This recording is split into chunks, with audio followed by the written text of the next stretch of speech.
आज इसलिए आमंत्रित किया गया है। आगामी 28 नवंबर को संघ के सर्वोच्च अधिकारी परम पूजनीय सरसंघ चालक डॉक्टर मोहन भागवत जी अपने मथुरा में ही हरे के पास एक परखम स्थान है, वहाँ पर आ रहे हैं। उनका आगमन वहाँ पर दीनदयाल गौ विज्ञान अनुसंधान एवं प्रशिक्षण केंद्र यह प्रकल्प है, इसका वो लोकार्पण करेंगे। साथ में उस प्रकल्प के साथ में बहुत छोटे छोटे अन्य कार्य भी चलने वाले हैं, तो ऐसे कुछ स्थानों का वो शिलान्यास भी करेंगे। तो ऐसे कार्यक्रम के लिए पूजनीय सरसंघ चालक जी साथ में अपने ब्रज में हम सब परिचित हैं, दीदी माँ रितंबरा, साथ में माँ कमला देवी, ऐसे कुछ अन्य अधिकारी बंधु उस कार्यक्रम में सम्मिलित होने आ रहे हैं।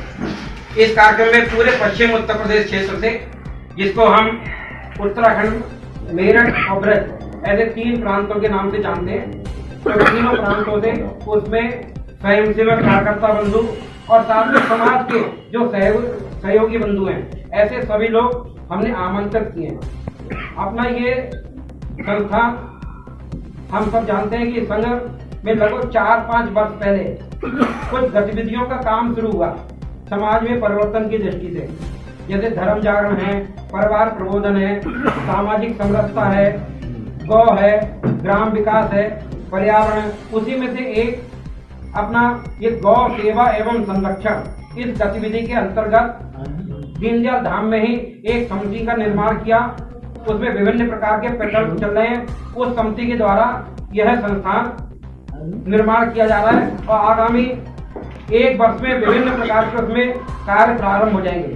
तो आज की ये प्रेस वार्ता इस निमित्त रखी गई है। तो मेरे बराबर में इस समिति के कोषाध्यक्ष हैं, आगे की कुछ चर्चा वो आपसे करें।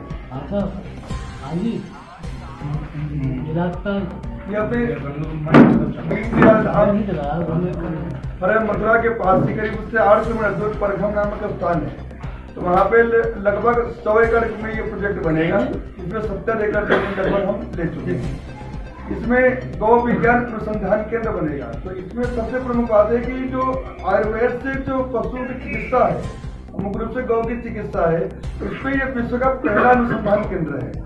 हमारा प्रयास होगा कि जैसे प्राचीन काल में अपने आयुर्वेद से चिकित्सा होती थी पशुओं की, उसको दोबारा पुनः स्थापित किया जाए। साथ ही पंचगव्य और पंचगव्य की जो उपयोगिता है मनुष्य के लिए दवाइयों के रूप में और पशुओं की दवाइयों के रूप में, उसको विश्व स्तर पर वैज्ञानिक रूप से उसको स्टैब्लिश करने के लिए वहाँ पर एक लेबोरेटरी बनेगी। उसके बारे में अनुराग जी विस्तार से आपको बताएंगे। इसके साथ ही यहाँ रोजगार परक तमाम छोटे छोटे कोर्स चलेंगे। पहले डिप्लोमा कोर्स होंगे, फिर आगे चल के उसको डिग्री कोर्स का भी प्रयास किया जाएगा।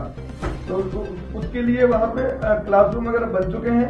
अभी हॉस्टल वगैरह का निर्माण शुरू होना है और भी 6 महीने से 1 साल के भीतर वो भी बन जाएगा। साथ ही तो इसमें ऐसे अनेक छोटे छोटे कोर्स चलेंगे जिनसे कि पशु से संबंधित, डेयरी से संबंधित, मतलब ऑर्गेनिक एग्रीकल्चर और एनिमल हस्बेंड्री, इससे मिलजुल के तमाम इसके संबंधित कोर्स चलेंगे। साथ ही वहाँ पे एक हथकरघा उद्योग का, पावरलूम एवं हैंडलूम का भी एक केंद्र खुलेगा। उसमें आसपास के जो ग्रामीण क्षेत्र हैं उनके लोगों को वहाँ पर प्रशिक्षित किया जाएगा। कुछ लोगों को वहीं पर काम दिया जाएगा, बाकी लोग अपना अलग से भी काम खोल सकते हैं। तो उनकी निर्मित वस्तुओं की पूरी प्रचार प्रसार, मार्केटिंग, एक्सपोर्ट तक की पूरी व्यवस्था की जाएगी। इसी तरीके से हमारा प्रयास होगा कि अन्य भी इस तरह के वहाँ प्रकल्प खुलते जाए, जिससे कि लोगों को स्वरोजगार के लिए प्रेरणा मिले और धीरे धीरे लोग अपने ही व्यवसाय में आगे बढ़ सकें। बताया कि दीनदयाल गौ विज्ञान अनुसंधान केंद्र एवं प्रशिक्षण केंद्र में शोध कार्य होंगे। यहाँ पर 3 तरह की लैब बनेंगी, जैसे molecular biological lab, translational lab और एनिमल लैब। यहाँ पर छात्र छात्राएं और वैज्ञानिक भारतवर्षीय नहीं, विदेशों से भी आकर शोध कार्य कर सकते हैं।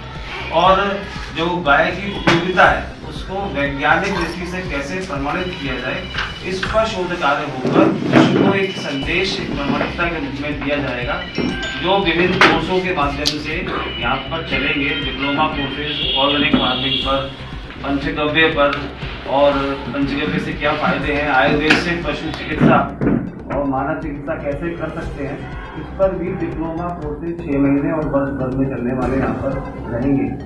दीनदयाल जी की पावन जन्मस्थली चंद्रभान के निकट है, वो अपने आप में एक अनूठा विश्व स्तरीय गौ विज्ञान अनुसंधान का लोकार्पण संचालित करने जा रहे हैं। उसमें इस गौ अनुसंधान केंद्र के अलावा कई प्रकल्प भी हैं जो यहाँ से संचालित की जाएंगे, जिनका शिलान्यास परमपूज्य संचालन भी करेंगे, जैसे बायोगैस जनरेटर है, जैसे आपका योग केंद्र है, सांस्कृतिक कला केंद्र है, और अपने जो एक साथ 2000 लोग एक साथ योगा कर सकेंगे, इसके लिए एक कन्वेंशन हॉल का निर्माण हो रहा है। रोजगार प्रशिक्षण केंद्र है। ऐसे कई रोजगार के अवसर सृजन करने वाले प्रकल्प भी यहाँ पर संचालित होंगे, जिससे आसपास के लोगों को और साथ ही और दूसरे आने वाले लोग यहाँ पर प्रशिक्षण प्राप्त कर अपना रोजगार भी पा सकते हैं और स्वरोजगार भी शुरू कर सकते हैं।